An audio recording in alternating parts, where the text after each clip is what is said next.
হাত বাড়িয়ে ছুঁই না তোকে, মন বাড়িয়ে ছুঁই। দুইকে আমি এক করি না, এককে করি দুই। হেমের মাঝে শুই না যবে, প্রেমের মাঝে শুই। তুই কেমন করে যাবি?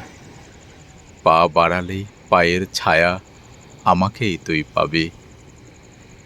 তবু তুই বলিস যদি যায়, দেখবি তোর সম্মুখে পথ নাই।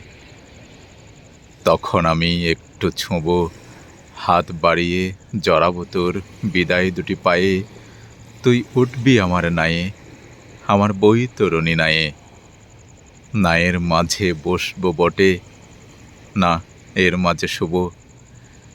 হাত দিয়ে তো ছোঁব না মুখ, দুঃখ দিয়ে ছুব। পড়লাম কবি নির্মলেন্দু গুণের যাত্রাভঙ্গ কবিতাটি। ধন্যবাদ।